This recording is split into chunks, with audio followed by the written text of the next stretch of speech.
mfano nimetoa mara mingi na nitarudia hapa. Unajua unapata viongozi wengine wanasema ati watu wetu, watu wangu. Tafadhali, ukishafika kiwango fulani, ongea kuhusu Kenya. Unajua, wacha niwapatie mfano mzuri. Watu wa Central Kenya, ukisema ati watu wa Central Kenya ni watu wangu, mimi ninasema hivi, watu kama wa Central Kenya kwa mfano, hiyo Central ni just production, wanasaliwa tu huko.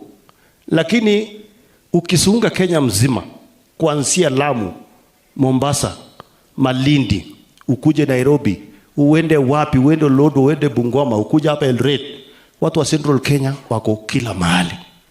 Kwanza hao wanatakana waseme constituency yetu ni Kenya. Lakini unapata kuna mtu mwingine bana anataka kufuta watu ati watu wangu wako na wangu. Hiyo tafadhali mimi nataka niwaombe tushikane na tuungane. Ukiomba kura Kenya hii, omba kura na sera. Omba kura na urafiki. Onesha roho yako. Lakini mambo ya kusema tena ati sisi kama Wakalenjin, Wajaluo, siji Wakamba, na ndio unaona Tanzania wametushinda by far because mambo na ukabila waliwacha kitabu. So mimi nataka nikuambie mzee wetu Raila Odinga,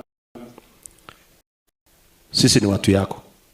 Na unajua hata 2007 tulichoma lami kwa sababu yako.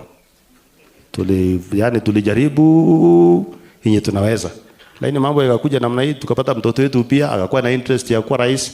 Sasa tukaanza tena kuhangaika naye, wewe ukahangaika na wengine, wamehangaika na wengine. Lakini Kenya ni yetu sisi wote.